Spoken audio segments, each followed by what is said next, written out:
RG3 hasn't played a single snap this season, but that Robert Griffin cloud continues to hover over Washington. But Redskins coach Jay Gruden gave Kirk Cousins another vote of confidence, and here's what he said earlier this week. Kirk gives us the best chance to win. Still, I want to see him fight through this. That's going to be the making of a strong person, a strong football player. I'm excited to see him bounce back and have a big bounce back game this week and the coming weeks. We'll see how it goes. All right, so Coach Gruden made those comments on Monday, and then on Wednesday, listen to what ESPN NFL analyst Ryan Clark had to say about Gruden's treatment of Cousins versus RG3. The way he's protecting Kirk Cousins, that's how you take care of a quarterback. Whether it's right or wrong, that's what you're supposed to do. You're supposed to fall on the sword for him. But it only magnifies the way he treated RG3. It only makes that even more glaring of a difference in the way that I treat a guy who I want to play, who I'm backing 100% fully, and a guy that I don't want to. So where RG had his negatives and had his wrongs, I think you also have to look to Jay and their relationship issues as another reason why it was hard for him to succeed. Wow, really interesting. But going back to Gruden's comments, Stephen A. Smith, what are your thoughts? Well, listen, I've been saying this for quite a long time. I mean, you know, Skip will validate that. I've been talking a long time about how Jay Gruden's treatment of RG3 was a bit suspect, to say the least. I mean, I'm not sure. I think I remember reading correctly. If I remember correctly, Kirk Cousins actually trained with John Gruden this summer. I don't know. You know, Jay's brother, obviously a man that works here, the voice of Monday Night Football. Don't know whether that's definitively true or not, but Jay Gruden clearly has his preference, and that preference clearly isn't RG3. Now, I have been on the record of saying on many, many occasions that to some degree RG3 brought some of this upon himself. He didn't go about the business of ingratiating himself with his teammates, particularly the first couple of years, team activities, team events. He was a no-show on several occasions. He didn't seem to vibe with a lot of guys, sort of feeling himself, the RG3 brand, and he may have done some things to hurt himself, but that might have been just youth, just ignorance, and then as he grew older, got a bit more wiser, tried to mend the error of his ways, but he didn't deserve the kind of treatment that he was getting from a few people, especially Jay Gruden. I have been on the record, and I have emphatically stated this on many occasions, Skip, and I will reiterate it again.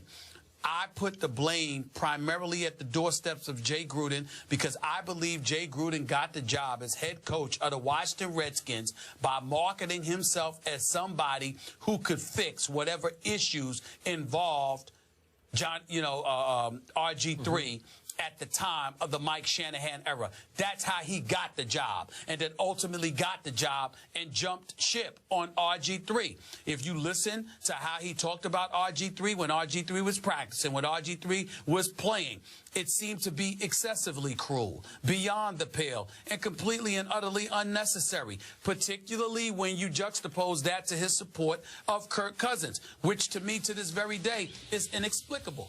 Kirk Cousins is an interception waiting to happen. Kirk Cousins is anything but a winner.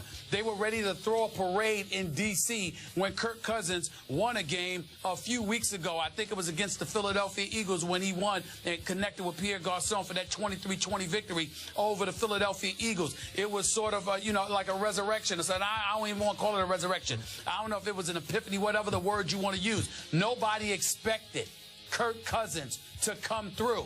Yet week after week after week, we see Jay Gruden speaking up for this guy, no matter what mistakes he makes, no matter how many games he cost them, no matter how flagrant and visible the reality is that the Redskins are devoid of a quarterback. RG3 ain't going to be there. Kirk Cousins damn sure don't need to be there as a starter. They need a new quarterback in the nation's capital. Kirk Cousins clearly ain't the answer. At least his resume has validated that thus far. And I totally agree with what our man Bomani Jones for ESPN has said about the whole Kirk Cousins saga. He's absolutely on the money because it is mind-boggling.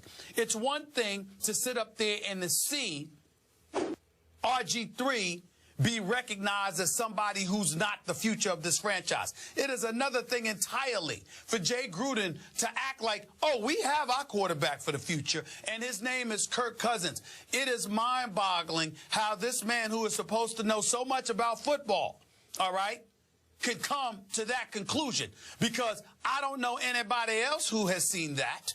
But clearly Jay Gruden believes he's seeing something everybody else hasn't seen, or he's just using Kirk Cousins to sit there and continue to dig the proverbial grave of RG3. It's sad, but it's a reality that has been pointed out accurately by Bomani Jones and others. It is undeniable what Kirk Cousins has not done. And I'm not just speaking for myself. I'm speaking on behalf of a whole bunch of people in the nation's capital who have verbally expressed identical sentiments to what I just elocuted. I am so with everything you just elocuted. But here's our problem. In no way am I able to, or will I try to, defend the performance of Robert Griffin III on the field post-injury, post-first knee surgery. We can't. You even less than I. And I love RG3 as a player. As a player, I loved him coming out. And you pointed out early in the show, he wrecked his knee, and it seemed to wreck much of his confidence. He never seemed to get comfortable cutting, pushing off that knee again. And it led to this injury, which led to that injury, which led to this injury. And he's been a mess since then, both psychologically and physically. So this is a tricky question for me because I still believe Robert Griffin III can play in this league at a very high level. I just don't believe it's going to be in D.C. So I was hoping they would cut him loose before this season started because I have told you from the start, Kirk Cousins will throw interceptions in bunches. He has ability. He has capability. He does know their offense. He's a better fit for their offense than Robert is, given what Jay Gruden wants to do with Kirk Cousins. But Kirk Cousins is not the long-term answer. He's wildly inconsistent. He can have that last-ditch drive to beat the Eagles, and then you know what will come next. Interceptions in bunches. So I disagree with Jay Gruden just as I disagreed with the great Mike Shanahan. Mike Shanahan loved Kirk Cousins also, which is why he pushed to take him in the draft even before they wanted to go up and get RG3, as you recall, before that draft. And he went ahead and drafted him later. So we had the two rookie quarterbacks, and it just set up problems for this franchise going forward. So my point to you is what Jay Gruden did last year to Robert was, I loved your phrase, it was excessively cruel. And now it looks laughably sad given how he continues to overly defend Kirk Cousins, to the point that last week he said, well, it was windy out there today in trying to defend Kirk Cousins' interception. It was windy out there. That's just flat out rock bottom pathetic. But as our friend Ryan Clark said, that's what you're supposed to do for your starting franchise quarterback. You're supposed to defend him when he has a rock bottom game. That's what you have to do to keep his confidence propped up. But last year he was, go ahead. Well, let's be clear. You are supposed to come to the defense of your quarterback. Yeah. But you're supposed to utter things that are plausible, that make sense, that allows us to sit up there and say we can understand that. When you're blaming your quarterback's putrid performance on the wind and weather conditions, you know, when everybody else has to deal with it, it's just pathetic. That's number one. Number two, the Redskins are 2-4 on this season. The two victories that they've had, Kirk Cousins hasn't thrown an interception. All 4 losses they've had, he's had 2 interceptions in each of their 4 losses. That's number 2. Number 3, and listen, we have to go here. You know, when Bomani Jones was interviewed by the Washington Post, when he said what he said on the air, and people were you know, talking about it, the Washington Post even had to bring up the issue of the black quarterback. Why? We thought we were beyond all of this. We thought we were beyond the days, you know, of thinking about Warren Moon being pushed out the door for Cody Carlson, or the days questioning Randall Cunningham and what he was going to be able to do, or Doug Williams and whether or not he could lead a team to a Super Bowl. The list goes on and on. We thought we were beyond this black quarterback issue. Unbeknownst to him, Jay Gruden has forced the subject to be revisited. And it has absolutely nothing to do with what's going on the field. It has everything to do with how he's willing to treat one quarterback compared to another. Okay. Because if when RG3 made these mistakes, you saw how Jay Gruden talked about him. Well, but Kirk Cousins makes these mistakes. Oh, it's going to be all right. I mean, it's the weather, it's the wind. He's a good guy. He works very hard. We believe in him and blah, blah, blah. So it's not really about the performance. When you talk about, because you got to remember, as you know, because you were covering sports long before I was, Skip, the plight of the black quarterback did not just entail an on-field performance. Nope. It entailed how receptive individuals were to giving you a chance. And when you came to work every day looking to play that position as a black man, I agree. were they receptive to you? Or were you playing in a hostile environment? We didn't think about that for quite a long time. Now Jay Gruden has forced us to revisit it just because of the manner and the degree in which he has gone to supporting Kirk Cousins. That might be unfair to some people, but they ain't on the other side of this. We're watching RG3. We know he's played sorry. We know he hasn't been the same since his injury. We know all of this stuff. But the attacks that have come his way seems to be disturbingly excessive.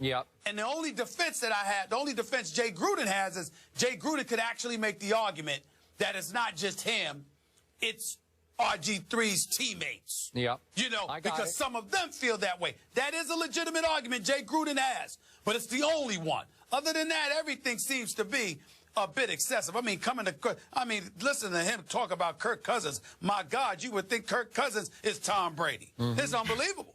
You're right. Listen, I am also disturbed about the issue you raise about the black quarterbacks. Obviously, I'm not black, but I'm disturbed because I covered James Shaq Harris with the Los Angeles Rams. I know that's way before your time, when he was trying to break through. And then I did a long piece and spent a week with Doug Williams when he was at Grambling, as he's talked about when he's been on our show with us before. So I have some feel for that, some feel for it. And I don't like the feeling I'm getting in this circumstance, because remember what he did, and I'm going to paraphrase. Remember after one of RG3's worst performances last year, remember what Jay Gruden did? He began to pick it apart by saying he took a one-step drop when it should have been a 3 and a 3-step drop when it should have been a 5, and he read only one side of the field too many times. He shredded the performance. He picked it to pieces. And given the way he props up and defends Kirk Cousins to a fault, I'm with you. It's just, it's disgusting to me, and it gets worse by the week. Go ahead. It is disgusting. But let's be fair to Jay Gruden in this respect. This is no Chip Kelly situation. You got Chip Kelly and you got players coming out that's true. And directly pointing a finger at Chip Kelly in that regard months ago. All right. That's not what we're talking about here with Jay Gruden. What we're talking about here with Jay Gruden is the flagrant level of favoritism. On a personal level, he seems to be showing to Kirk Cousins compared to RG3. Right. But that's entirely different than what Chip Kelly went through in Philadelphia. In fairness to Jay Gruden, we need to say that. Bottom line, to be fair to Jay Gruden, it looks to me like, for sure, he just doesn't think Robert can play. Period. End of story. That's right. That's right. Just to give you a little perspective on how messy Kirk Cousins has been so far this season, he's the first Redskins quarterback to throw multiple interceptions in 4 of the team's first 6 games in over 60 years.